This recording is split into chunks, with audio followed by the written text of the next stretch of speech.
Hello, everyone. Welcome back. Today, I am so excited to talk to Dr. Aydin Mohseni. Aydin is a philosopher of science whose work uses the tools of game and decision theory, network theory, dynamical systems, and Bayesian statistics to explore how we can understand and improve scientific practice and the cooperative and ethical challenges raised by developments in artificial intelligence. His Erdös number is 3, by way of Brian Skyrms to Perci Diaconis to Paul Erdös. Aydin, as Charles Bukowski once said, the great American novelist and poet, the problem with the world is that intelligent people are full of doubts, while the stupid ones are full of confidence.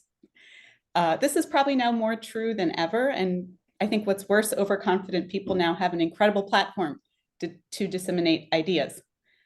Aydin, you have committed your life to reasoning well, really, really well. And when I think about a culture that you wear proudly, I think of the culture of rationalism. You have a deep love of humanity and would like to save us from our own sloppy thinking. So thank you so much for taking the time to talk to me today. Welcome, Aydin. It's such a pleasure to be able to talk to you. Oh, it's such a treat to be here, Krista. Yeah.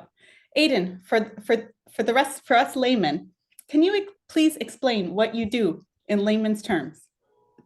Absolutely.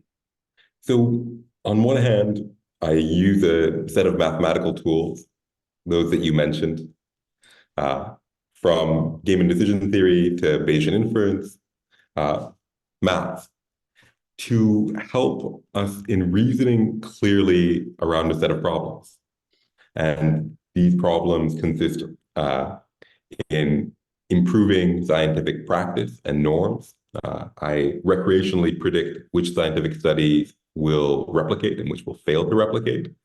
And I speak with other folk in the meta-science community in thinking about whether changing things like conventional thresholds for statistical significance, evidentiary standards, practices will lead us to a better future state of science and what that path might look like. And on the other hand, another strand of my research, which I've been developing most recently, inspired by colleagues who've been convincing me over the last half decade of the importance of this research, is thinking about the challenges posed by artificial intelligence and the developments that promise to bring us into a new world where we will face inevitably things like mass unemployment, like informational warfare, like changing power structures in the world as we kind of race toward the next milestones in that development in ways that are potentially well understood by the tool of game theory for systems whose patterns of behavior might be well modeled by some of these frameworks like Bayesian inference, in order to see whether we can move toward that rapidly oncoming future in more competent and responsible ways. And so that's a wonderful introduction. Thank you, Aydin. And so what is the toolkit through which, or describe the training that you have gone through that you think serves you best to address these questions? Yeah. What is in your toolkit? You just touched on it, but elaborate in a little bit more detail, please. So I did a master's at Carnegie Mellon in logic, computation, and methodology, where I was introduced in greater depth to the tools of decision theory, game theory. These are mathematical theories of how to engage in optimal decision making and how to model strategic interactions. So things like, in the case of decision theory, what would be, say, optimal solutions to triage? Let's say you have a finite set of resources and you want to figure out how to deploy those resources to save the most lives. The same sorts of tools that we use in finance to think about optimal investments and so on. And in the case of game theory, These are games, not just like chess and poker, even though those fall under the purview of game theory, but the sorts of strategic interactions that help us grapple with uh, what we call the tragedy of the commons, or the unfortunate dynamics involved in the difficulty around climate change regulation and policy, around nuclear proliferation, around cases where we overgraze shared farmland, overfish shared oceans, and generally end up in worlds that none of us would like to inhabit through complex social dynamics that none of us chose to orchestrate, and yet we're all involved in. Those are some of the core tool sets. As I also mentioned, there's further ones, things like network theory and dynamical systems. So I also did a master's in mathematical behavioral sciences on my way to finishing my PhD in logic and philosophy science, University of California at Irvine. And there I developed and published on what we call broadly kind of evolutionary game theory, and also on Bayesian inference. So evolutionary game theory uses these tools of network theory and dynamical systems to think about change in complex systems, change in societies, change in these complex strategic dynamics that are some of the core drivers of our world. I think many people can think all we need to solve the world's problems right now is political will, or is just to kind of consensus. That's right, buck up and do the right thing that we already know, right, what that is. I actually think that's one of the most prevalent and pernicious mistakes that we make in understanding our world. Tell me more. I think that our world provides structures that are actually quite complicated in their form, that we've only begun to grapple with through studies like complex systems that uses some of the tools that I mentioned, that will make the difference between people being saints or sinners, right? Not as a matter of their character or their individual epiphanies, but if I were to say put you, who you are one of the most lovely, decent people I know, in sufficiently harrowing contexts, like a sufficiently unregulated and dystopian, say, prison environment, sure, you would have to work so hard to retain the better parts of your nature, right? As opposed to, on the flip side of the coin, if you have a sufficiently well-regulated environment where the incentives are sufficiently compatible with good things, you'll get people who in our society might even be what you might consider antisocial personalities or really dark characters who are doing good public work. Yeah. Whose efforts they're actually reasonably well behaved. They're not murdering anyone. Their energy is funneled into actually potentially making the world a better place. Maybe they're being good surgeons, or maybe they're using their ambition to develop and push forward the causes of effective NGOs, right?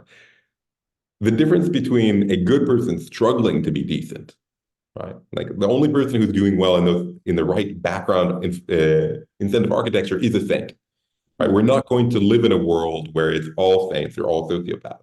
Sure. But those background conditions will make the difference between you struggling to be half decent versus the kind of darker person actually having their default to be quite positive. And to address many of those problems, like the ones I mentioned, these social and cooperative dilemmas like climate change and nuclear proliferation, you need to solve these problems of the incentive architecture, of how to get out of certain strategic structures that can trap us. And it doesn't matter if I look, and if I got in those situations, if I got like 95% of people to know the right solution, to be like, hey, we would all like to cooperate, we wouldn't like to, it wouldn't be enough. And because some fraction of people who would be differentially disposed to taking up power and so on, and who would be incentivized in the right way, would perpetuate that dynamic. So understanding that structure is the difference between, in a sense, if you're trying to open a door, pushing on the point right next to the hinge is many orders of magnitude more difficult a way to open that door than to push right away from the hinge, let's say at the handle. Right? Sure. And the world is filled with, I think, actually underlying structure, which, like that, can make our effort futile or effective. And recognizing those complexities makes the difference between being able to make a difference or not at all. And frankly, we're currently in a place where, unlike what most people have thought, we don't understand these solutions. If right now you could, right, if someone could write down an effective solution to the tragedy of the commons that I mentioned, Sure. that would be a technical solution about how to change the incentive architecture. Our chances of survival as a species would go dramatically up. Right? And no amount of telling people nice things or like really inspiring them with speeches, I think will actually change that, right? Or get us out of the gravity of those underlying structures. And yet a technical solution could put us on a different trajectory as a civilization. Right? So that's part of the frame of how I think about it. And I think people just don't have that on the radar. I think that we still don't have the answers to many of the most important problems that we have. We don't actually know the solutions. And knowing the solutions would make a great deal of difference. So, so Aydin, what are some of the common tropes that you identify, or what are some of the common fallacies that you have observed are repeated throughout successive endeavors to in how we approach complex systems, whether it's nuclear proliferation or climate change or what have you?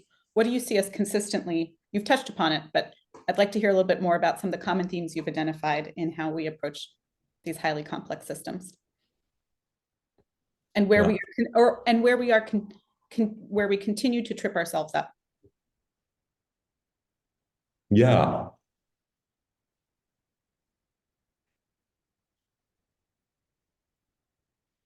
So I think there's you touched on something where we have this innate drive to cast complex narratives into good and evil, for instance, and good actors and bad actors. I think that's a common fallacy that you've already highlighted. So things along those lines. Yeah, there's a lot that could be said in this territory. I'm thinking of which would be the most. Yeah, that's a tough one. I'm sorry. No, I enjoy the challenge. I think if we could generally get more folk to think about these problems in less moralistic terms. Yeah. And more scientific terms. Sure. And more problem-solving, pragmatic terms, I think we would be a healthier society. This tends to be particularly difficult because of the kind of distinctive character, in particular, of political subjects.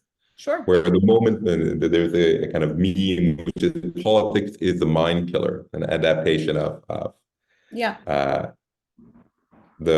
I think phrase from Frank Herbert's Dune. I think it was fear is the mind killer. Politics is the mind killer because what you can often find is otherwise intelligent, thoughtful people will suddenly drop the patterns of clean and honest thinking that might otherwise be remarkably well developed in other parts of their lives. This might be like a mathematician you're speaking with, or a person who's enormously reasonable in other parts of their life. And suddenly, you bring up a hot button political issue or a third rail, and it interacts with a distinctive part of our psychology, a disgust, like a very primal disgust. Yeah. That's right. A part of our moral cognition that I often think of as involved in the preparation for tribal conflict. That is to say, and this is not, original to me, this is well studied, though of course our understanding around this stuff is necessarily to some degree conjectural, but it's quite obvious in broad brushstrokes that moral cognition in general is evolved to allow us to enable us to engage in a cooperative life. So things like actually being able to fend off defection from cooperative activities, from shared resources in the smaller hunter-gatherer groups that we spent the preponderance of our evolutionary history. And so noticing what are the norms that say, how do you pull your weight? How do you contribute? How do you regulate conflict within a group? If someone doesn't obey by the norms of the group, right? How does that affect the way that we interact with them? Whether it's through selective interaction or different forms of punishment or what have you. A great deal of our cognition is devoted to this. When you think of the substantial parts of the human brain, some very large portion of it is devoted to vision. And then, right, some reasonable part of it is actually devoted to moral cognition. And we can demonstrate this by the fact that many math problems that would be otherwise, or logic problems that would be quite difficult for us, if you frame them in the form of a adherence to moral rules or not, suddenly people will immediately grasp them because they have the machinery built in to do the sort of processing. So it is about the cooperative life. And within the human cooperative life, one part of that was the evolutionary impetus for moral cognition. One part of that is about getting ready as a group to engage in conflict, sometimes within group conflict and sometimes between group conflict. That was one thing that allowed our ancestors to survive or not, was how well they vied for power in intra-group competition and how well they were competing in intergroup competition. And so some things that we say when we're like, that's the out-group, boo, out-group, yay, in-group, the patterns of motivated reasoning of our propensity to be forgiving of our in-group and, unforgiving of our out-group, of selectively taking on information that is congenial to our pre-existing beliefs, and in particular with respect to things around group identity and so on, is about getting ready to kill another tribe of humans or another tribe of hominids, right? And so I think of that often as a fundamental difficulty in reasoning about a certain set of topics, because you say certain things or you frame certain things in issues that invoke that part of our mind. And the conversation is no longer about, say, how do we problem solve to improve health outcomes or improve social outcomes or wealth outcomes? It's now about, I have interacted with moralistic, sometimes, sacred views that are the thing that were allowing me adaptively in the ancestral environment to come up, tightly in a group and prepare to do, wage war against another group. Sure. Yeah. So our moral intuition, which has served us so well in hunter-gatherer times, is probably it sounds like it's the biggest thing that you identify as being a common obstacle for us in the present day as we approach highly complex problems. That's right. I think, and it's unfortunate too, because these are some of the most important problems that we would all face, like having a world that's more likely to exist for our children and grandchildren. Seems like an eminently good thing. And to be able to effectively work together to ensure that better world, where everyone would like, those future humans to be healthy and well, to have a world that involves nature, that involves less conflict, that involves more opportunities for, doing all of the things that we would most hope that future humans would be able to do, is confounded by, just as you put it, this kind of ecologically rational set of adaptations around moral cognition that are misfiring and often misused consciously, say by different forms of politics. Yeah. It is what is used against us often as well, in kind of in other internal complex power games. Yeah. But as you identified, I think everyone would agree on those 5 or 6 things you just mentioned, right? Like a more just and verdant and peaceful world is something that, regardless of your political affiliation, religious creed, whatever, those are universal rallying cries. So I'm curious how you think our moral intuition, the things that we all intuitively treasure and cherish and would like to protect, um, where does the breakdown, like how have we arrived at the point where we can all agree about certain things and be where we are today? Yeah. What is it about our moral cognition where we can have the same ends in sight, but very different means to achieve them? Yeah.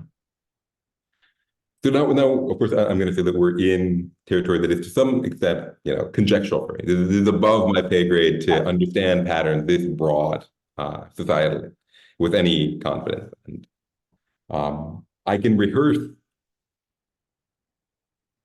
some of the kind of broader findings or guesses about what's going on collectively, and I can put my own idiosyncratic take on it in there, making sure to distinguish the two. But yeah, Okay. epistemic status of this is now just wondering with you at what are the broader trends of society that we're both a part of. Disclaimer appreciated.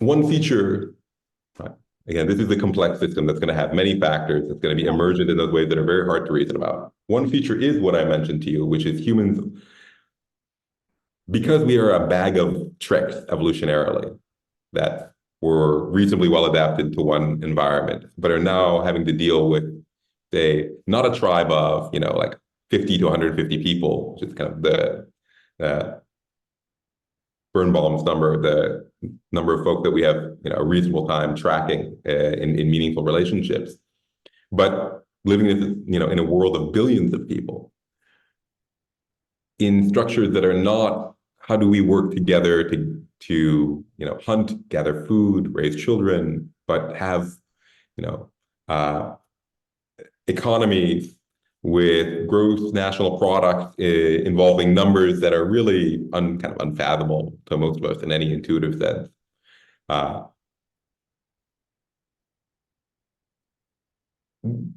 We're not adapted for that. And when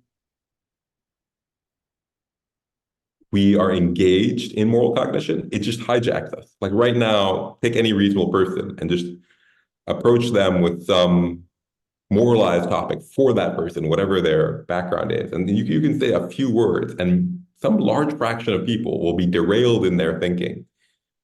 And on that topic, ironically, on the topics that they will care and be the most passionate about, they will almost necessarily be the most blind and incompetent on.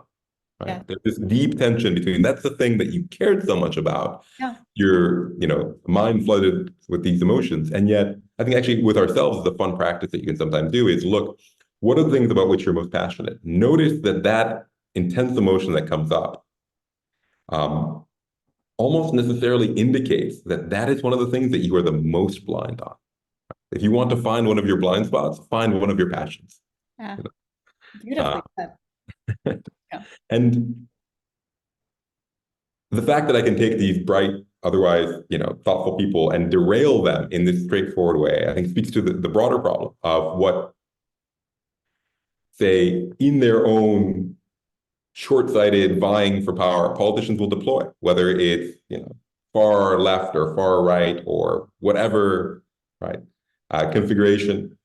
When humans are vying for power and they're trying to pull the levers of getting folk to do what they want, to vote their way, we know this. The effective strategies are fear the outbreak.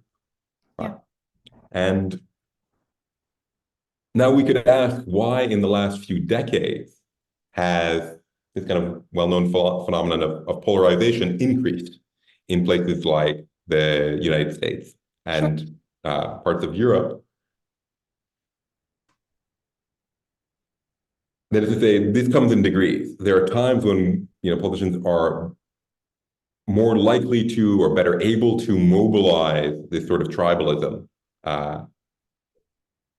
to and fear to get folks to be more antagonistic toward their perceived outgroup, which is typically importantly a local outgroup. That it's harder to feel and to be mobilized against a tribe across the globe that you don't interact with. They need to be one that can be presented as a threat. And here, folks have conjectured a lot about the rise of social media, about longer historical trends in politics are also kind of imputed there, of kind of a race to the bottom in political strategy that maybe is unfolding in the background over a few decades. Social media creating kind of accelerating environments in which the same dynamics we saw, say, in the news media before, if it bleeds, it leads, or all the stuff that we know, where a really effective way to get social regard and temporary support from members of your tribe is to notice the bad behavior of the other tribe and beat the war drums of boo out group, yay in group. Yeah. And that will do much better than like doing this nice, thoughtful, productive analysis, of effective NGOs and World Health Organizations and what the hard work that has let them make progress over decades. That's one of those two will get way more orders of magnitude more clicks, and the accelerated evolutionary environment of social media, and then people throw in their idiosyncratic, kind of local events about whether it's this politician or that episode that pushed things toward a kind of more precarious equilibrium. And then in those counts, I'm just rehearsing what other people have guessed at about why it's changed. I also don't know. I also would like to know, especially in a way that might be helpful for us to shift toward better equilibria on those counts. But I think we are very vulnerable to that sort of thinking. It's profoundly derailing. It allows us to be very manipulable. And I think a healthier, better future would look like something like you train children from very young. I don't know, this is kind of a pipe dream, but like when you care about problems, you should be aware of this part of your psychology. This will not be a productive way to solve those problems. It will be valuable for you in earnest to sit down and think through these things and think collaboratively and pragmatically, like if you actually want to change the world in particular ways that are being proposed. Here is how you would problem solve. Right? Here is how you don't use that part of your brain which says kill the outgroup. You use the part of your brain that looks like a scientist, that says like, I don't already know the answers. I can tap into the morals for the motivation, for the expression of values and why it's worthwhile to go and do these things, but not for how to do these things, right? And not unreflectively in ways that make me very vulnerable to falling into kind of balkanized tribal conflict, but rather being like, okay, we put out a hypothesis as to how to improve, right? If you think that you should be more fiscally conservative or liberal, that's a hypothesis. That's not an identity that you should have. It should be something that you're willing to test, that you think about how to try out together, how to try out locally, see whether it does work, you get evidence, you update on it, you resist your own desire to do motivated reasoning, you are open to being wrong and value being able to be wrong and to be demonstrated to be wrong, and you share that with each other as a culture. I think like that version of us has a much better chance of dealing with difficult problems, which will inevitably face us. Yeah, I think it's quite reassuring to think that our moral instinct, as ancient as it is also capable of evolving very considerably with time. I mean, think about how we view slavery today versus not even that long ago. That's right. That's right. Yeah, it's a dynamic process like anything else. Yeah. It's funny, your wife and I were recently talking about how we would have designed our own education looking back. Like if we had infinite resources and could do anything that we wanted, how would we have designed like the ideal K through 12 education? And it was a really fun discussion, and unfortunately you weren't there. And so what you just touched on how we could approach problems in a different manner starting very early on in our thinking. So I'm just curious if you could go back and redesign, K through 12. Again, this is outside your specialty, so I understand that. But how would you train young minds differently in some of the most formative years of their life? I love that question. And one of my first instinctual responses, I would love to have attended any school that you and Isha would have designed. I think that would have been a really special childhood, and It would be fun. one I'd be really overjoyed with.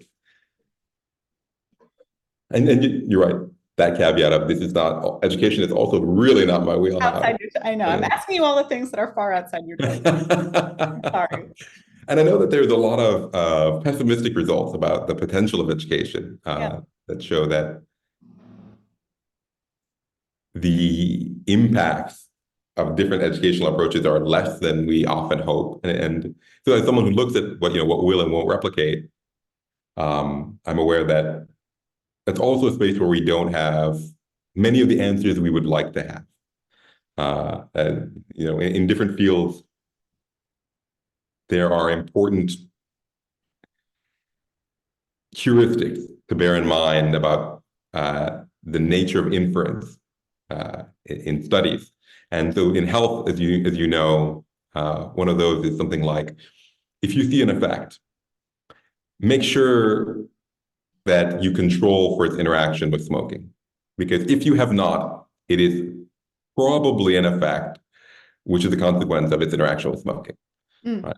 To say if you're looking at this kind of like, people from this area, have these different health outcomes, and you're wondering why, and you're like, what's the difference of that region's, folk, or this variable, you're like, if you didn't control for smoking, it's probably smoking. And in health education, the well-known heuristic is, if you didn't control for selection effects, it's probably selection effects. Or many of the things that we kind of initially think are promising, you find out are the preconditions of things like health and class, of different pre-existing conditions that are determining who would like enroll in that program or have parents who are sufficiently proactive so as to enroll them in that charter school or what have you in the first place that is driving the effect. So I think there's also a lot of humility around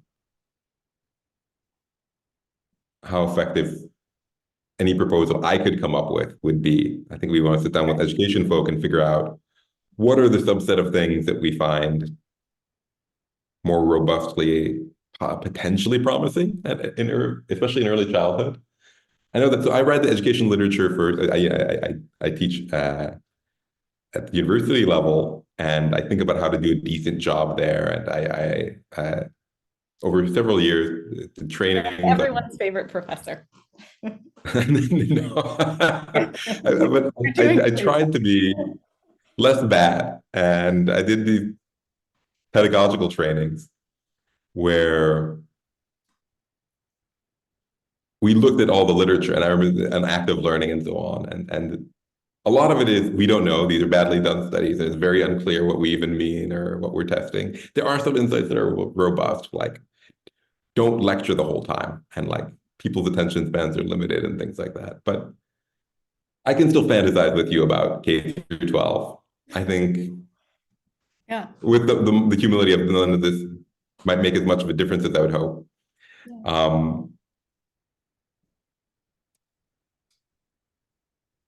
I would love to have a kind of more robust education around the basics of health for people. I think that's a fundamental, whether it's like, like actually thinking about what exercise and managing your health in a competent way over a lifetime would look like. Basics of finance. I think when I think of the priorities for human beings, these matter a lot more than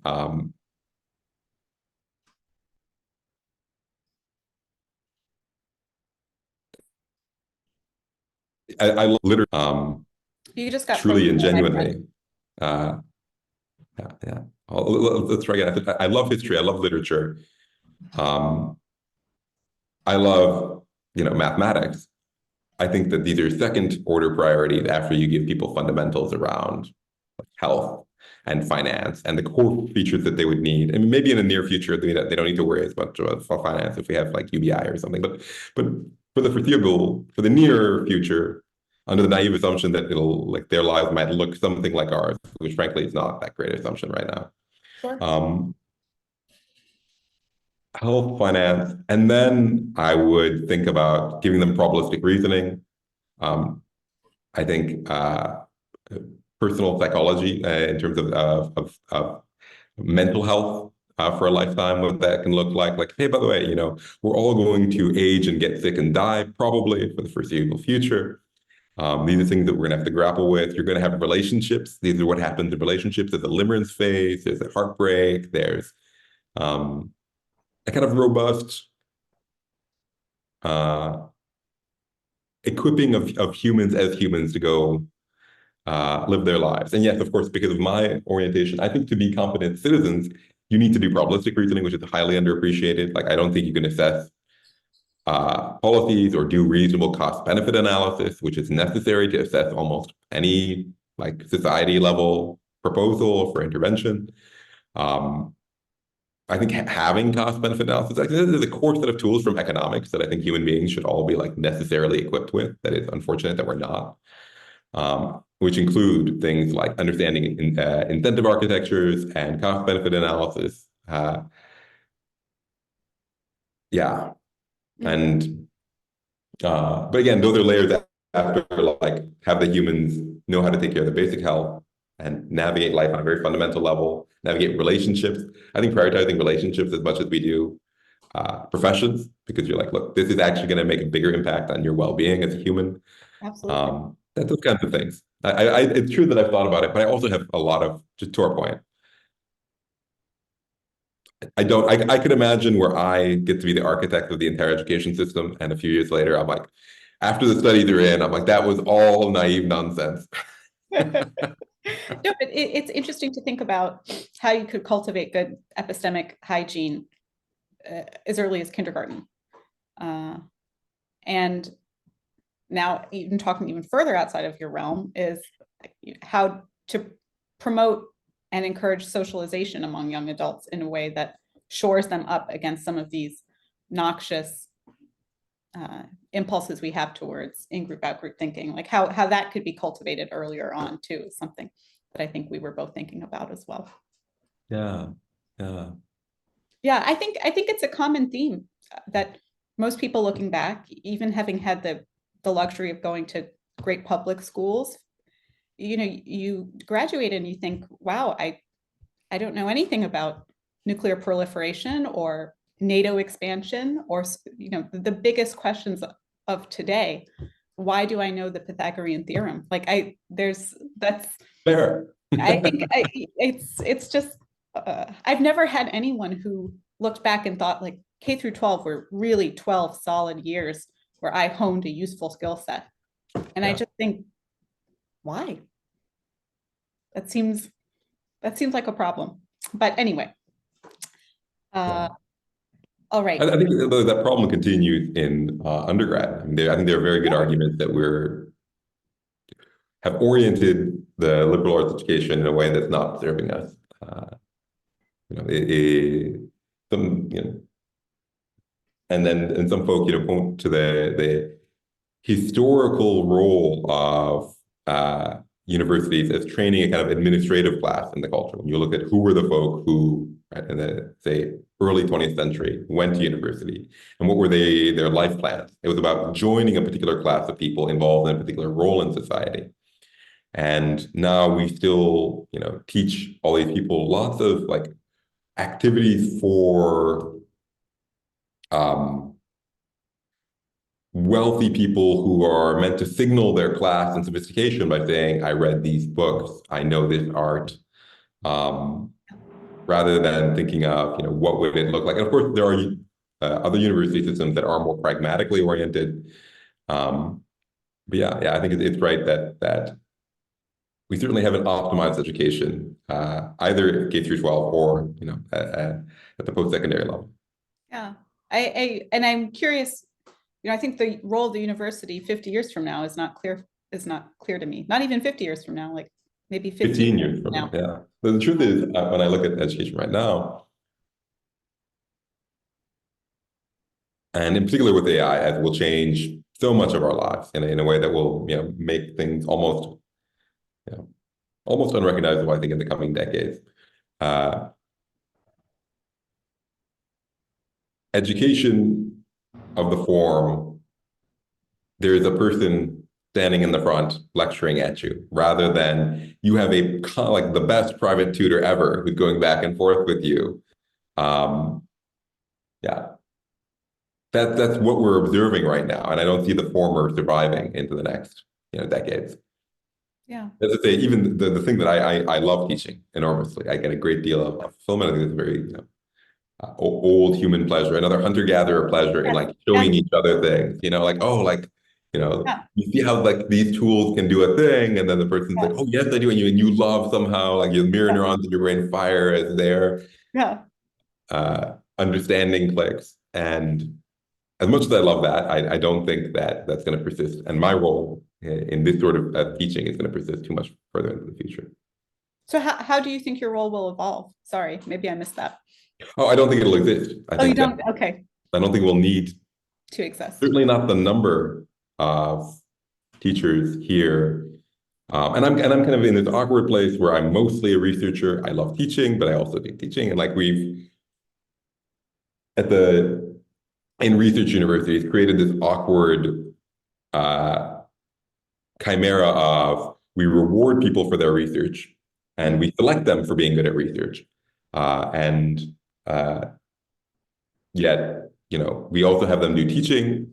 There's no reason why I should be a good teacher, and I'm an okay teacher, when you should really like have two separate people, because teaching is very difficult. It is an art, and it is not going to give you the best teachers if you choose them and reward them for not teaching. Yeah, absolutely. We see that in medicine. There's an expectation that to succeed in academic medicine, you have to be a great doctor, a great researcher, and a great teacher. And that's an absurd supposition, but that's right. Those are three separate people. Yeah, those are three completely separate people, with very, very few exceptions, I think. But anyway, what are you teaching now, Aydin? That leads me to ask. I'm teaching a course on game theory, artificial intelligence, and existential risk, which is kind of an advanced course with a mixture of graduate students and ambitious undergrads. And I am teaching a introductory level logic course, which has kind of broad subscription. It's a larger course with a lot of folks from a lot of different departments, and I'm enjoying them both a lot. The advanced course, I'm actually learning with the students. We're looking at research that's come out even in the last few months, and we're seeing what are these developments, what are they telling us in terms of why are folk taking the potential threats of advanced general artificial intelligence and its potential seriously. These are folks like the Turing Award winners, Jeffrey Hinton and Joshua Bengio, folks like Bill Gates, the CEOs of OpenAI and Anthropic, and a long list of people have come out and endorsed statements like the Center for AI Safety, I believe, like one sentence statement of AI safety, I'm paraphrasing, is at least a significant threat on the same order of magnitude as nuclear catastrophe, biologically engineered pandemics and climate change. Like this should be on our menu of things we take seriously and devote some resources to prepare for. The same way that we before, again, it's not the same thing as 100% we're going to deal with artificial intelligence catastrophe. We might have a great future. That's the other side of the coin, right? And of course, there are intermediate futures. But just like with nuclear catastrophe, we're not guaranteed to blow ourselves up. But given that we rigged our world to explode and haven't yet unrigged it, it's worth spending some time to lower that probability. Yeah. And so we're reading recent research. We're using these tools from game theory, decision theory, Bayesian inference, social choice theory to try to grapple with the problems. And the course project for the folk is going to be, they use some of the mathematical tools that we learned to try to model and reason through some of these puzzles in the area of AI safety. And in the Intro to Logic course, I tried to make it the most fun version of Intro to Logic. Because I'll be frank with you, the version that I've run across, I've often felt uninspired by. You tend to be introduced to what we call, zero and first order logic. These are kind of rudimentary parts of logic, and you stop at the end of them, and with typically what are called proofs of soundness and completeness, showing that these logics have particular desirable properties, and that's the end of the course. And I think if you end there, it's not obvious to students. It wasn't obvious to me when I was first exposed to logic, how much more there is and how amazing it is. It's like some people, think that math is just numbers. Numbers are very cool. Number theory is very cool. Most of math is not about numbers. And so much of what is absolutely mind-blowing about math, it only begins in, after what we call set theory and analysis, where almost, the preponderance of mathematics after that point doesn't particularly involve numbers as central. And so similarly with logic, you have these things like set theory. I was also kind of I'm including within modern logic research, kind of categorization choice, but also what we call proof theory, is kind of study of what is provable in various ways, and model theory, the kind of study of the underlying structures of logic, and computability theory, so what is computable, which can tell us extraordinary things that have implications for potentially the human mind insofar as it's reasonably modeled by performing any sort of computation, or our universe insofar as it might be understood as also a system performing computations. So it can tell us the limits of what might be in the mind or in the universe. And also we look at kind of some of the most important results in 20th century logic, the Gödel's incompleteness theorems, and we get a tour. They don't have to rigorously prove it. That would be too advanced for an introductory course, but they get a sense of what they tell us about the limits of any formal system. They say something to the effect of any formal system, or like any logical or mathematical system that satisfies certain kind of minimal assumptions about its expressive power, roughly that it can allow us to do arithmetic. We'll have statements of that language that are true but unprovable. Right? And that's and this has implications for the foundations of what folks hoped mathematics could be and how it could be grounded. And the projects of logicism, where could you reduce it all to logic? This relates to what can be known even in principle, like just fun stuff where you're like, this is like logic is amazing. This is really brilliant, exciting stuff. And hopefully this course, even though they're not going to leave having understood all these topics, they're going to have a sense of a constellation of puzzles and insights and accomplishments that, should they be interested in, they can return and explore on their own. And certainly, I don't think any of them will leave thinking that logic is boring. I'm sure they won't, Aydin. You're a very dynamic teacher. I wish I could be a student at your class. I often feel the same way. I feel like any subject you teach would be enjoyable, but I've often thought it would be really fun to come and learn parts of medicine or surgery from you, even if I wouldn't be nearly equipped to do anything with it. I think it would be beautiful to watch. That would be so fun. Take your friend to work day. Yeah, we should do more shadowing of one another. Absolutely. Those are three very interesting classes. That sounds awesome. The second class, obviously, that you described about the one about AI, obviously piques my curiosity the most, being an outsider to this field. And I believe you just came back from a big AI alignment conference in England or something. So do you mind just sort of telling me your impressions coming back from something like that? What is most striking to you about where we stand in the field of AI alignment right now, and what some of the more exciting research you've read about or have discussed in your class, what that is? Yeah. Or maybe it's dismal And your impression is that it's dismal. It's a little mixture of both.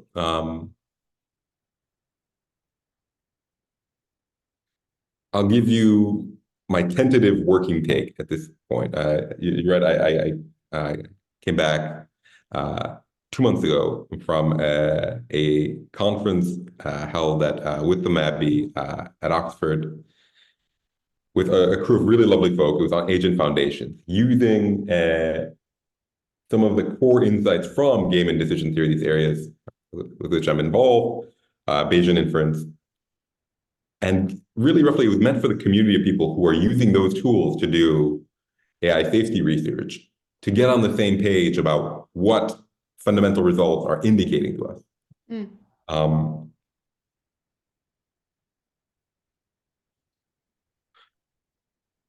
And these are things like what should be the right decision theory for artificial agents that are going to be acting on our behalf. So we're going to have these systems doing a lot of decision making, which will be autonomous, which will not be supervised. That their very point is that they could go make lots of decisions that we wouldn't make, both in quantity, but also by considering lots of factors that we couldn't, right, factor, and therefore provide all that value when they're doing scientific research, when they're improving, health and economic outcomes and so on.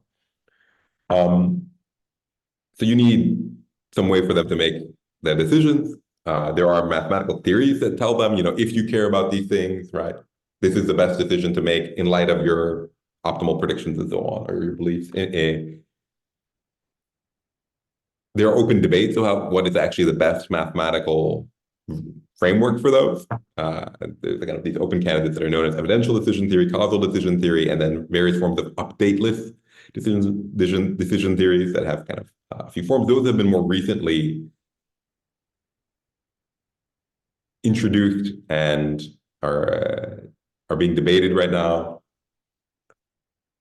There are other folks who are trying to update Bayesian inference in order to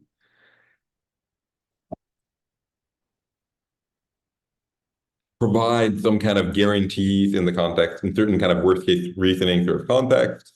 There are folks who are looking at cooperative game theory that uses those updateless decision theories and so kind of revamps certain basic results there in cooperative game theory.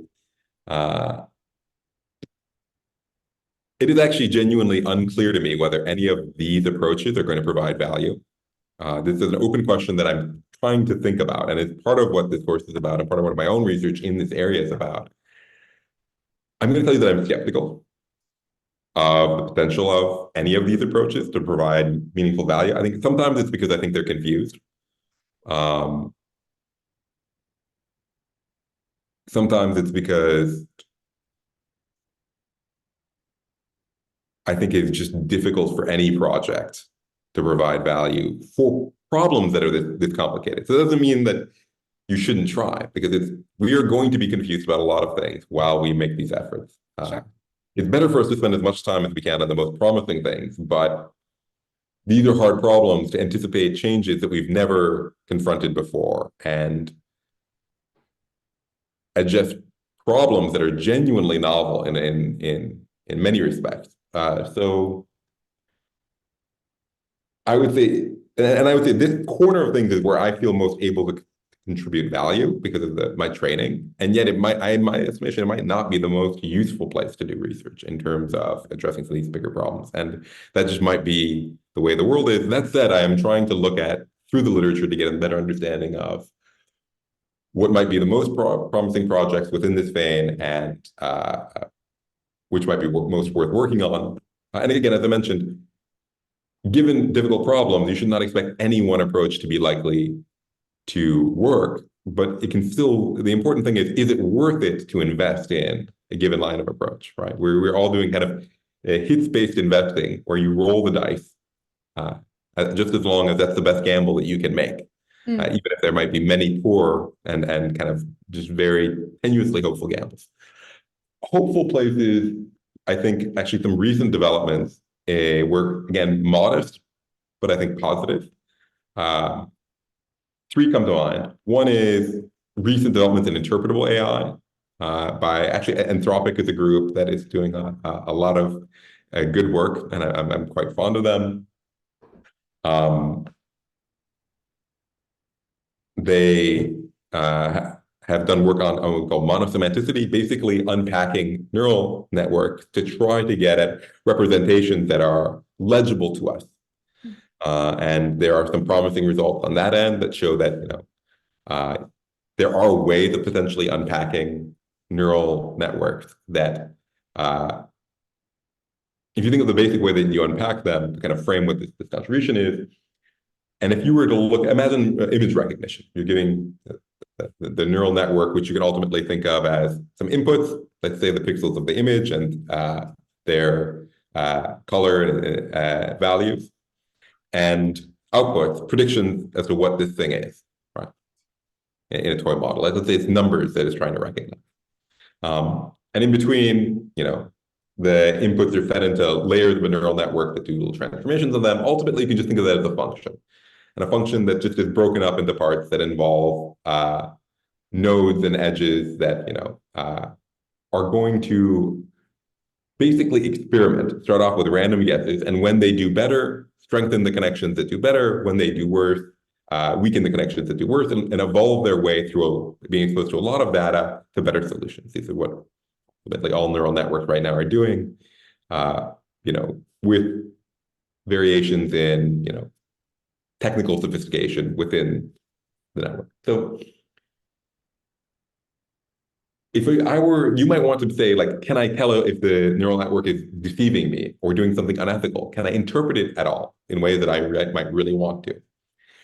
Well, you might look at the nodes and say, do each of those neurons in it mean something that I can interpret? And in fact, when you look at them, they just look like, if I were to visualize the number recognition, they wouldn't look like something intuitive. Something intuitive might be like the edges of the numbers, or the left quadrant of the number, or circle objects, or shapes. So that would be something you and I could look at and be like, oh, this neuron is identifying edges or circles, or the left quadrant, or something like that, the lower left quadrant. And they don't. They just look like gobbledygook to you and I.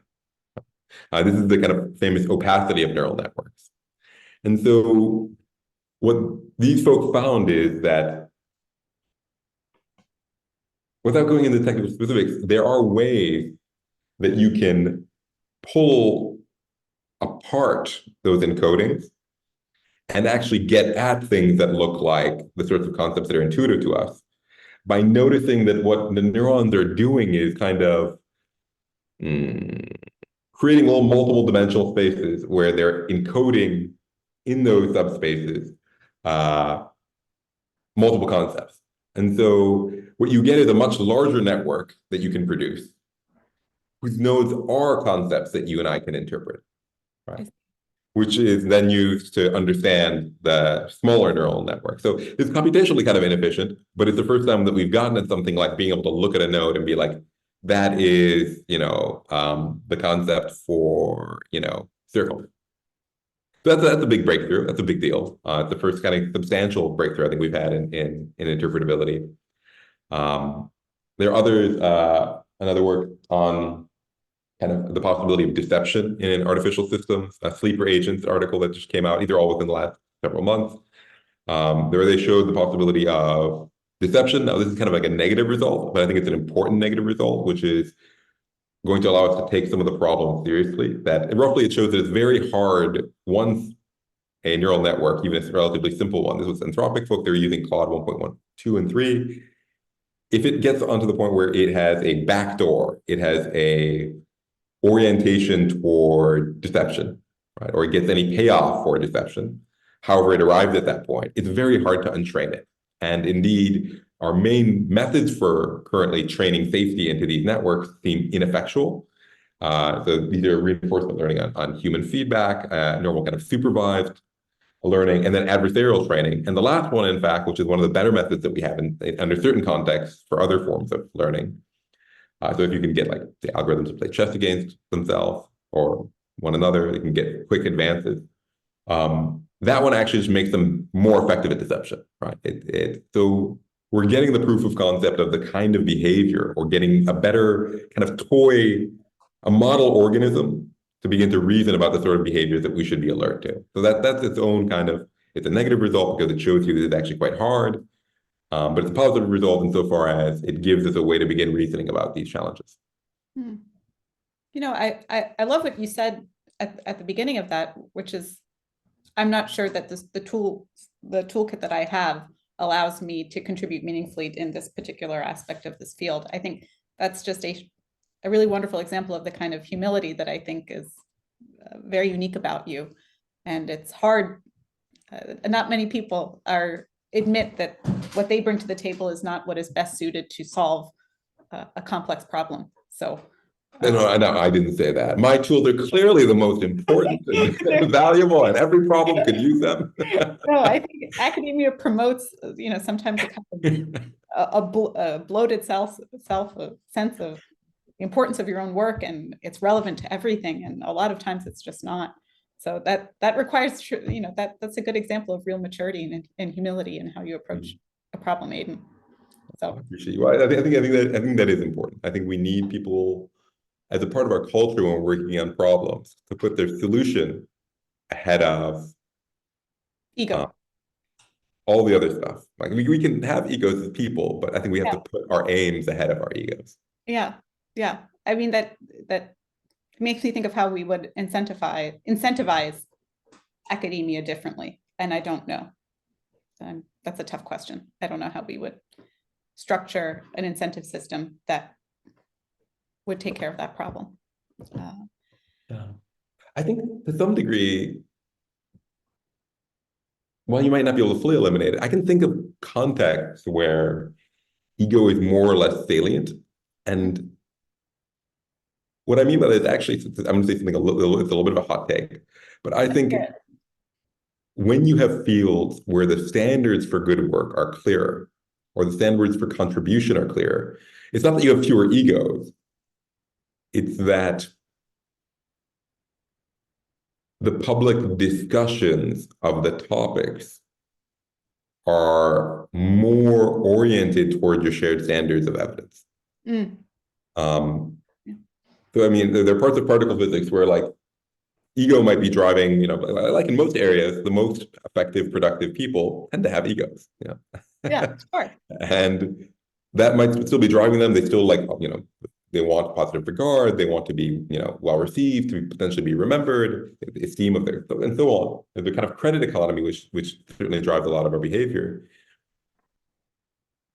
But they're demonstrating their value to, not entirely, but to a larger extent through meeting standards of, look, like I ran these experiments. I discovered a real phenomenon. Like this is a real particle. I can show you it's a real particle. Yeah.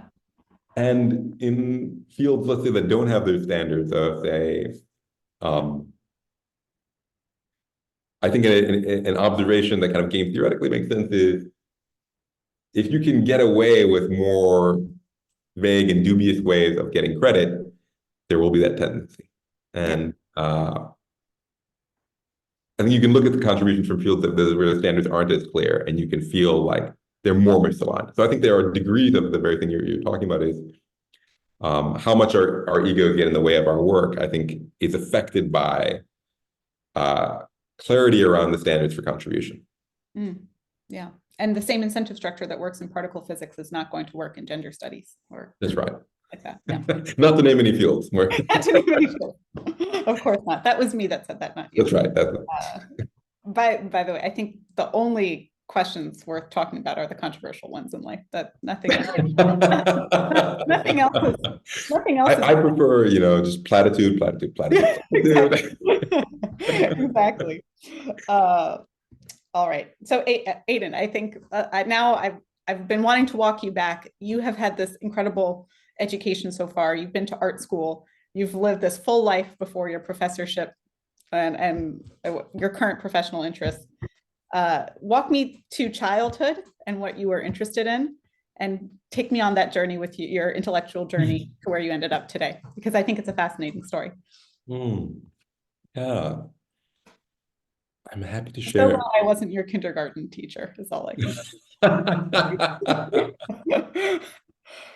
Yeah. I don't believe I attended kindergarten, if I recall. Oh, you were in Iran.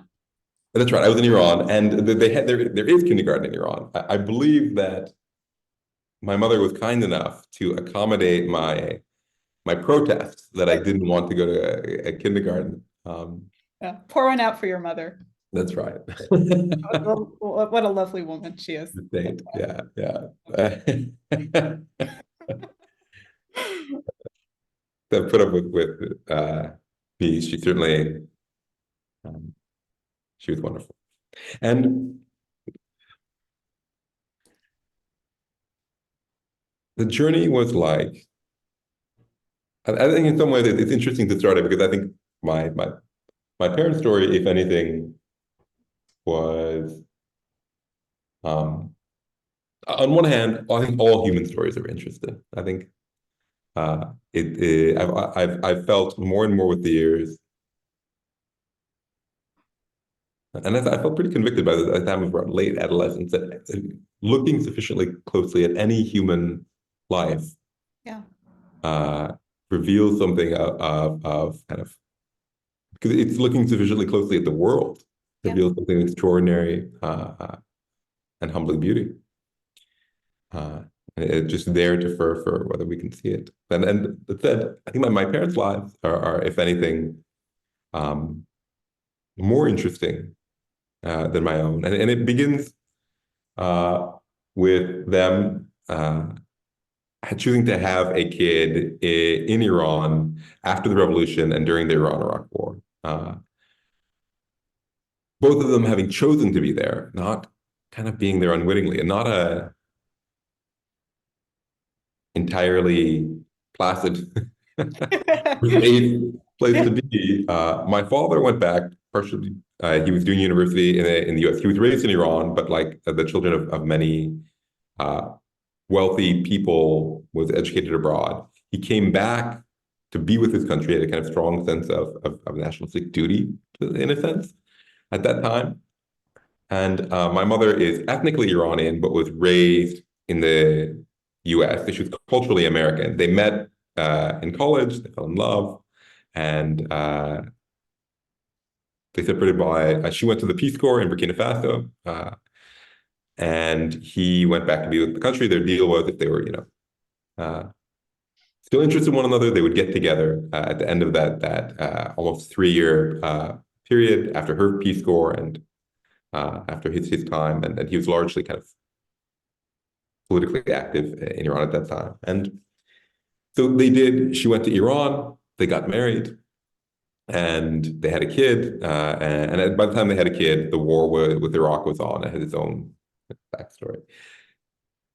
Their deal was that they would spend some time in Iran, and then they would spend some time in the U.S. And they did that. They spent about a decade in Iran, and it was an interesting childhood. The kind of mythology of the childhood is that the first words I spoke were "balbalaf," which is as a consequence of the constant bombings and the loss of power. It's the phrase where the lights went out, and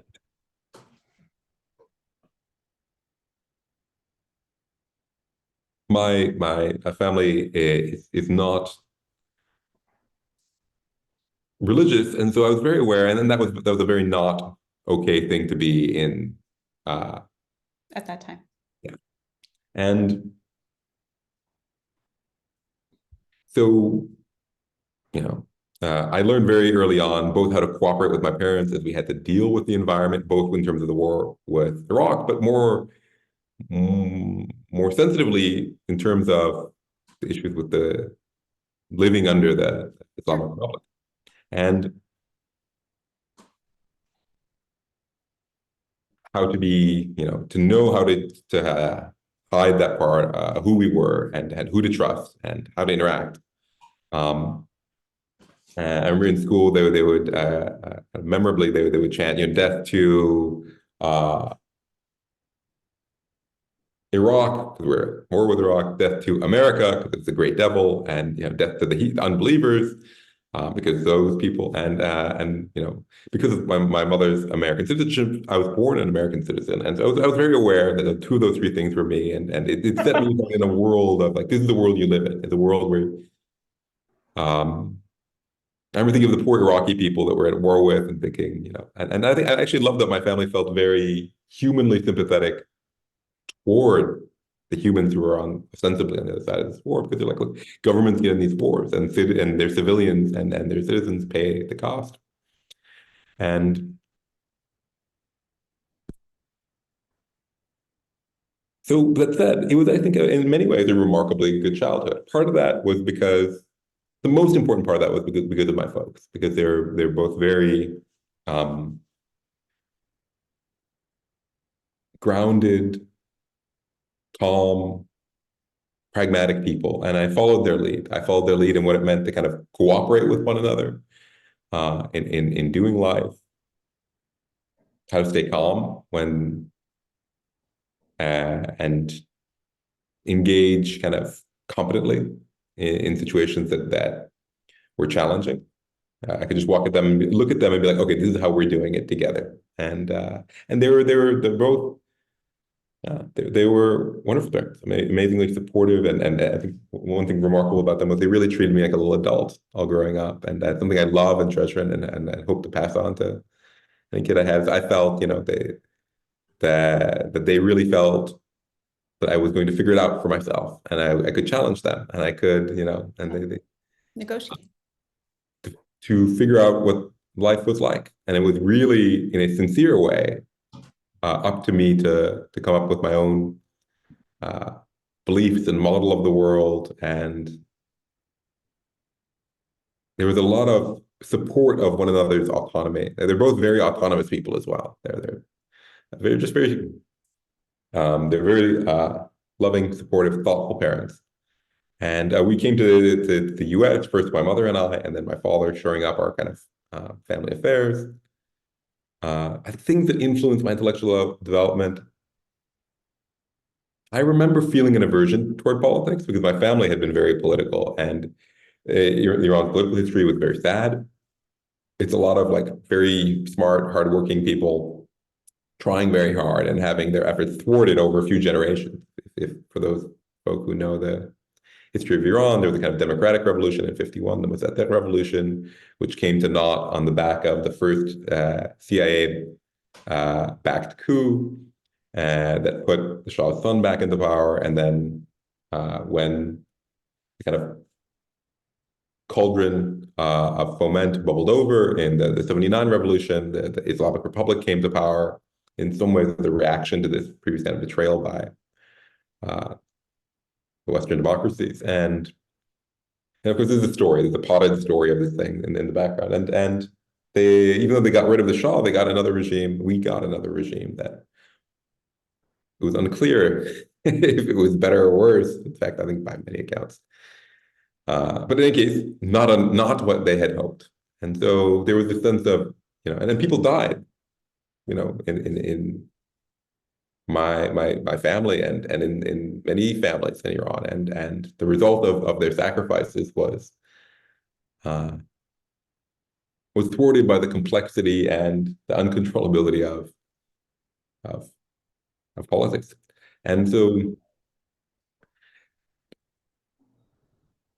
I remember being very oriented toward math and science and art and philosophy and liking those things. They felt safe. They felt like a place where you could, gaining understanding felt comparatively safe to engaging in, uh, activism like many of the folk had. And I loved it. And I think at some point along the way, I recognized that I was very much of a learner, and I got a lot of meaning out of learning. And so as you're, as a young person trying to figure out what you should be doing, you're like, could I have a career and can I get paid to learn? Is this an option? Yeah. And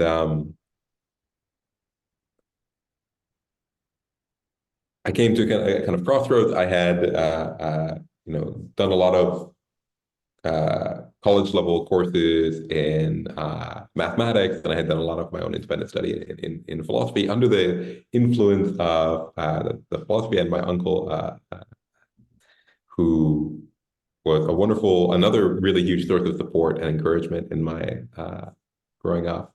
And he's also my main art companion. We drew a lot together. He gave we draw Nazi, my aunt, and we draw whatever together. And so I had to choose, which path I should do, math or, I also really loved art. I gambled on art. That's kind of the rebelliousness of that age. I went into art school.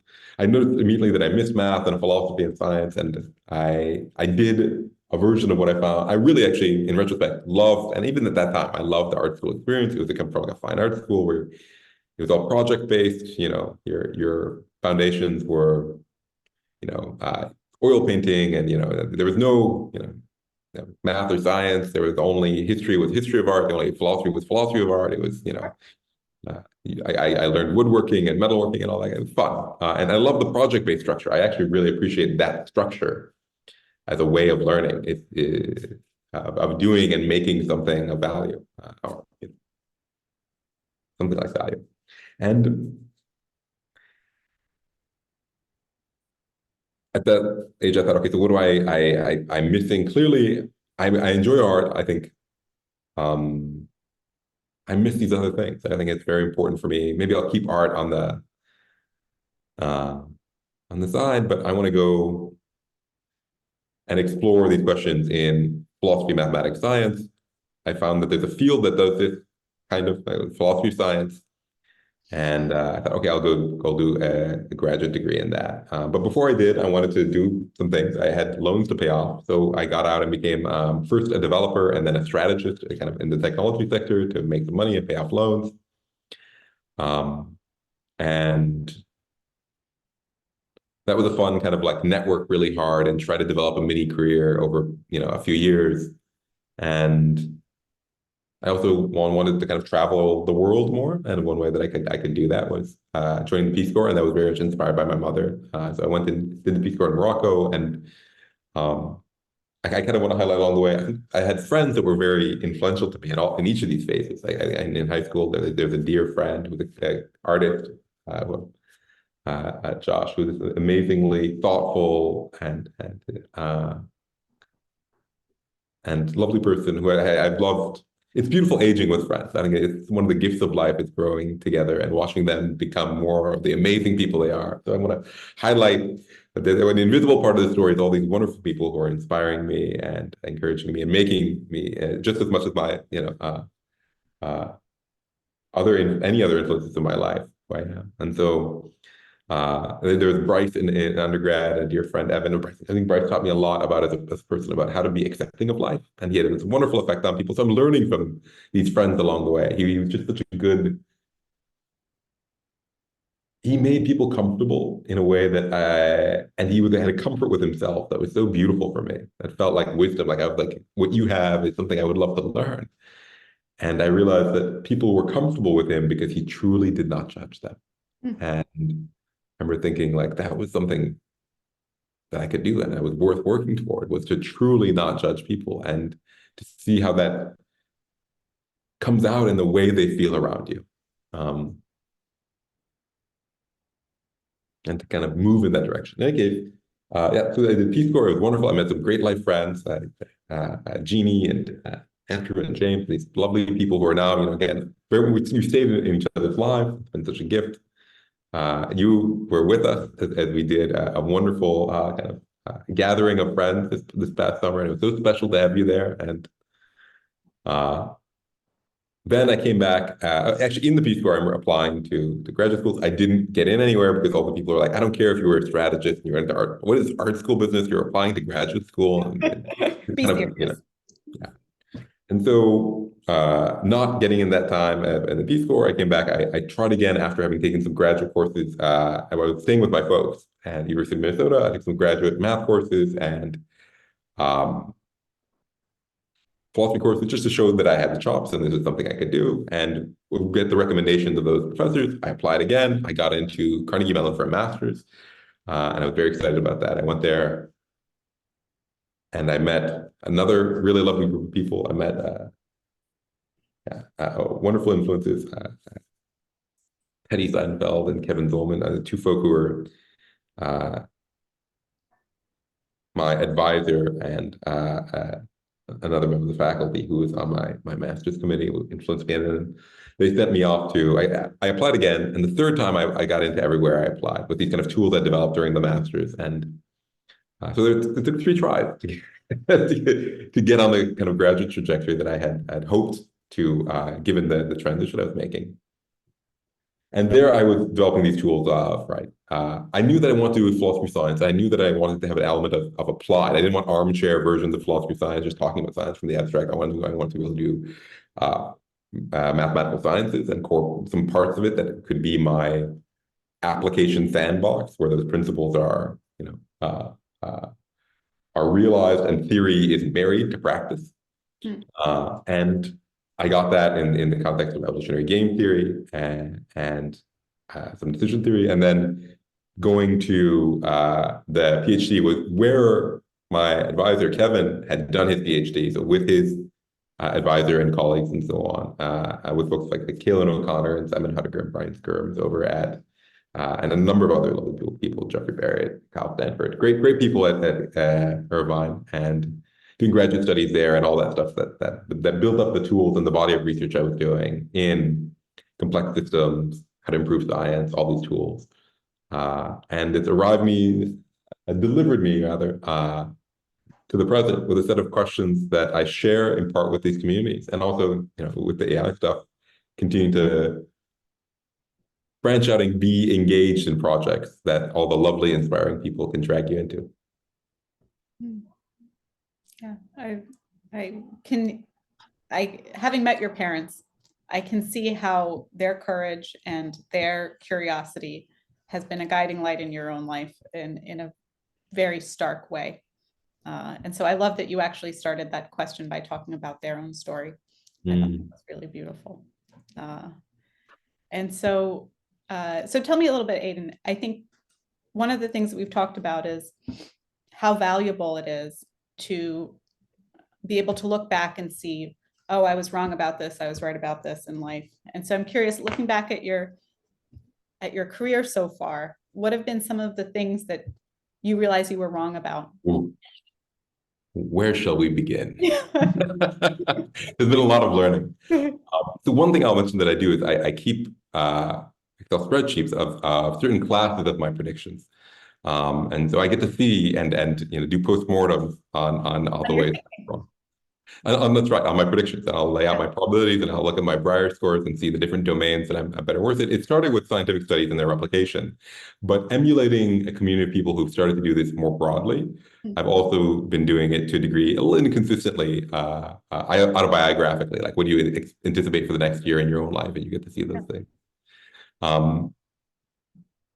And doing that kind of prediction in a broader set of places. And that accountability, I think, is very helpful. Just transparently seeing yourself be regularly wrong. And noticing your hit rates and noticing, you can plot your calibration curves to see whether you're being overconfident or underconfident, not just your accuracy. You can decompose it into your calibration of resolution. So it's fun. I enjoy the math of it too. So it's a lot of, I try to do it in generally, but picking big topics. I'm wrong on everyday things all the time. Big topics that I've been kind of like significant paradigm shifts might be a fun kind of way to be wrong. It's not just, I thought I would get this project done by this date, Yeah. There was a planning fallacy striking again. I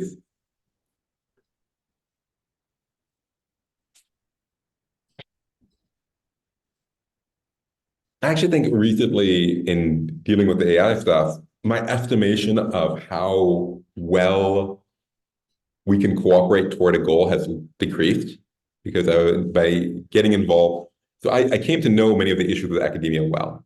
Many people branching out into a new community, seeing it from the outside, I had an external assessment of I'm probably underestimating everything that's dysfunctional with this community on the outside because I know my community. I know the many ways that we are less than what we could be, or hope what one might hope we are.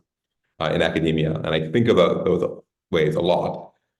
And I spent a little bit of time in industry, and I got a little bit less exposure, but a few years of it, and I saw the kind of suboptimality, that corner of industry. And in kind of AI safety research, this interesting space I was less familiar with from the inside, and getting a little bit more exposure from the inside, I got to, even as I was accounting for there will be ways that just as humans cooperating with one another, we have all these failure modes. I think my model has updated toward, yeah, we're increasing my estimation of how much we can be derailed by going for whether it's prestige or esteem or tractable problems that we can solve, but maybe aren't the most important to solve, or right. So yeah, that was an update. That was a recent one.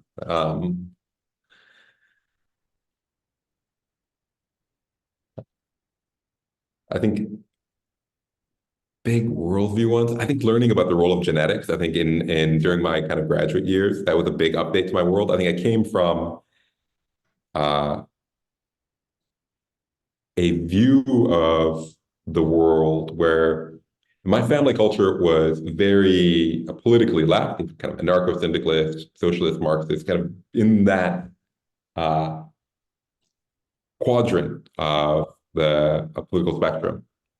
And along with views about kind of ideal economic arrangements and social arrangements were also views about the nature of the human being.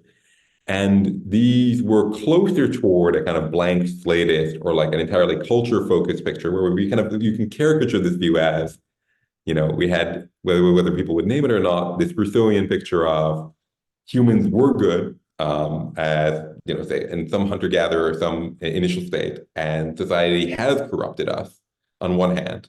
And coupled with, I mean, they're not simple. We as people hold a lot of complicated things in our minds at one time. And if you went through all those people, they would have interestingly different views in my family. And but working at a very coarse-grained, broad brushstroke, there was an ethos of that pervades a lot of those communities thinking, and also of the thought that with the right training, that we can just. It's interesting how much contradiction. When we're not being careful, human beings, we're very automatic. We have complicated beliefs. They're natural that they contradict each other. I think there's also kind of a Piagetian view of like, if you just got out of the way of children, they would just find out what was ethically right on their own, and they would just develop toward being decent people, which is kind of in tension with the kind of blank slate picture, but maybe it's kind of consonant with like the humans were good before culture picture. Yeah. And there's also a lot of like, you could do anything through education and genes didn't really matter. But there were sometimes that like people were like, anyway, I updated, I think with whatever aggregate of information I internalized from growing up, getting exposed to the literature on behavioral genetics, on heritability studies and twin studies, I think twin studies on their own were like a big update for me as to like how much of our experience of lives are influenced by the random luck of our biological endowment, in a way that I think has systemic implications for a lot of other things about how our world works. Whether it's about feeling, I think, at its best, more understanding of one another for how much of our lot. I mean, we knew this all along. If you ever thought through just how does a physical system work in careful detail, you're like, nothing of it originated from us. Yeah. Right? And so whether it was determinism or determinism plus dice, the conclusion would be the same, that we're not the source of things, but are the ultimate source of things. And genetics, I think, affects one more level of appreciating the specific ways that that's realized. Yeah, just I mean that like personality traits are on average something like 50% heritable. Yeah. I think that unfortunately kind of the less palatable results that many of us have difficulty around like IQ studies and the outsized influence of that very kind of complex and inscrutable variable on so much of our lives. Kind of its rates of heritability being high, higher even the personality traits. So that was a big one. And it's been a counsel of a lot of humility, and it shifted in my worldview. I think learning more economics and also hearing political perspectives outside of that very left-wing constellation of views has been a moderating influence on my understanding of the world. Where I think that, for example, this is an interesting point. I don't think that I learned lots of false facts, as it were, growing up, even though, of course, there's some of that inevitably as well. In terms of, but I think any political echo chamber will have a curated body of evidence. And so you can grow up just hearing all of the evidence that points in a particular direction, right? And then when you get exposed to other folk with other views, they'll have curated all the bodies of evidence that point in their favorite direction. And aggregating them together by normal statistical principles will produce a better estimate if you're doing it in a sufficiently clear-eyed way. And I think I moderate away from understanding not just the dangers of, say, markets and the incentives that they produce that can contribute to things like climate change of the sort that just might drive us over a cliff, but also their extraordinary capacity for good and the ways that they've, been importantly a part of the largest improvements in global and large reductions in global poverty in the history of our species, of a sort that all the NGOs and all the government's efforts combined don't equal. You're like, okay, they're double-sided potential rather than them being more intuitively metaphysically evil. They're being a social technology with substantial and very serious negative potential that deserves to be understood and addressed, but also with this extraordinary upside. And that's a different worldview than I started with. And so there's a lot of those understandings that by learning more and being exposed to different viewpoints, I was like, I updated. How did you become exposed to those different viewpoints? Because I could see, being in a big city your whole life, or big academic centers your whole life, you can stay in one echo chamber very easily. Yeah, that's a fun one. I think I actually avoided politics for a long time.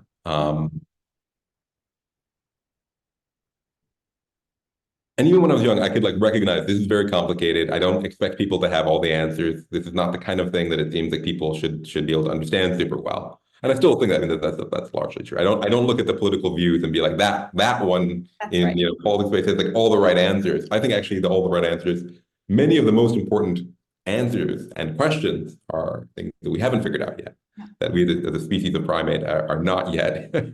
Yeah. How did you broaden your mind? How did you broaden your mind?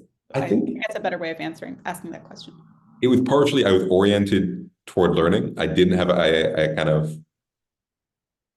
a lot of, I think it helped that I sort of started with a lot of humility and non-identity around politics. Yeah. I remember actually one of the first people that I really appreciated was Noam Chomsky, and in late high school, and I really, and he's again in that portion of the constellation of my family. I remember stumbling across his books and his videos and thinking, and really appreciating the clarity of thought. He's also, by the way, when he talks about philosophy of science, I really enjoy. He's clearly a generally curious person, and I really enjoyed him. I still do. Yeah. No, I think he's actually a good example of someone who focuses on one subset of the evidence. And I don't think he's going around. Some people say negative things about him. I actually think that he's a very well-intentioned person who has a very strong sense of personal ethic that I have enormous respect for, and is focusing strongly and coherently in his worldview on a set of the real facts from the world that point him in one direction, and contributing where he feels it's most important to contribute within. Now, later on, I was exposed to lots of other thinkers who were, all over the political spectrum. I was very open to hearing them. I remember one of the books that I loved and that I got exposed to that really captured this was The Righteous Mind by Jonathan Haidt, way back when. Have you read this one? No, I haven't, but I admire his work. Yeah. Yeah, and yeah, I also really appreciate Haidt in many ways, and I think Haidt actually, in some ways, captured more of that shift at that time for me, which was I was oriented toward learning. I reapproached politics from the position of like, I don't know, I just want to figure out. Um, and a perspective which was about not, I already know all the right answers, but let's be curious about this topic, which is so difficult to reason about and so likely to produce vitriol and the kind of the features of that moral cognition felt most compatible. I was also learning about the evolution of moral cognition at that time. I was rethinking about these topics. And I also think another big thing that influenced me was the effective altruism community. Being exposed to those folk, and they were the first community that I saw grow in my life that I felt had a chance of producing some of the good that my family of and the generations back with had hoped for, but were unable to realize. And it was because of the evidence-based approach that I think of the effective altruists uh, as, at their best as a community of people oriented around promoting evidence-based activism. Right? Sometimes people will say, well, effective altruism is so obvious. It's like, what do you want to do? Ineffective altruism? Like this is what it applies to. There's nothing original that they're saying. And I'm like, that's not right. Where I could say evidence-based medicine is great. And you're like, who would be against evidence-based medicine? No, anti-evidence? You want not want evidence in your medicine? I'm like, but we're still working on evidence-based medicine.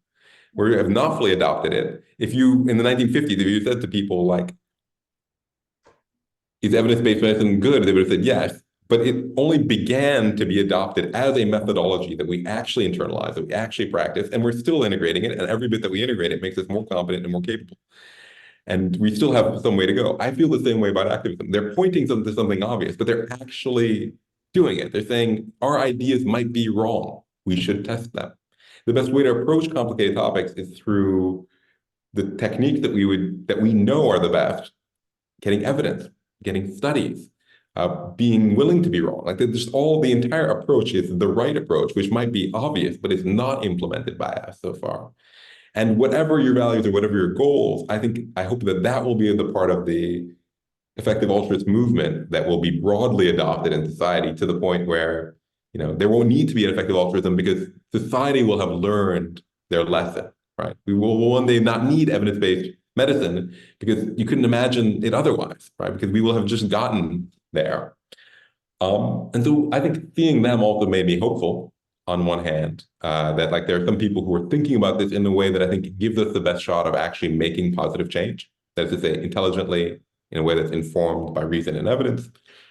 And also that community had a bunch of people from different perspectives. There were libertarians in that community. There were, not a majority, I think a lot. There were people though there's a lot of people who are like economically informed in that community. Also learning economics definitely changed my, I TA'd for some courses in economics, or the books on economics, and that changed my perspective. Yeah, so I think that was another community that exposed me to views that were very helpful. And now I kind of subscribe to and make sure to read a variety of views on the world. So not just the Chomsky, but also like Brian Kaplan. Is someone I would definitely turn to hear his perspective. And those two might not get along ideally well, but I will really appreciate and learn from both of them. Sure. Sure. That is, you are a very nice reminder that we are responsible for our own education. And as much as we complain about K through 12 or universities not being up to par, there's no shortage. There's no excuse in this day and age to assume control of what you want to learn and let your curiosity guide you, I think. And you are a shining example of that. So that's very sweet. At the same time, I think people are completely justified in not focusing too much on politics. I think that yeah, I think it might be healthier in a lot of cases. And it's completely, I think, valid to like do local good. I think that, if someone's like, I'm just going to try to make my corner of the world good, I'm going to be a good. My home will be my kingdom. Yeah. I feel a lot of appreciation and respect for that too. Yeah, I do too. But I know you have to go, Aydin. I just wanted to close today by relaying an anecdote that from a conversation we had a while ago that I thought was just so stunning that I want to share.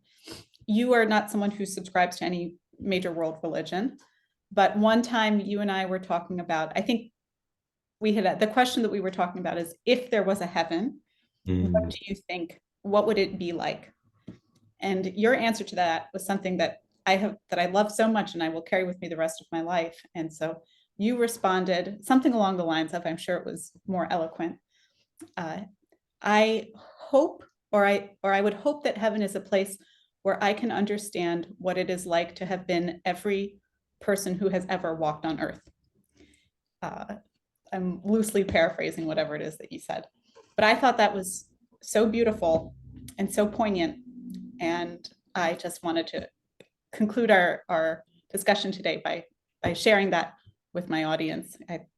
It's something I think about quite often. So thank you for your very generous heart and your very generous spirit and your fierce, fierce intellect. And yeah, I am so excited to follow your career and your friendship. Oh, Krista, I so appreciate you. And you know that I also think a world of you. And I'm also so excited to see wherever you go. You keep on doing the good work. Yeah, we'll see, buddy. But listen, I hope you have a wonderful day. It's been such a pleasure getting to talk to you, and we'll talk again soon. Thanks, bud.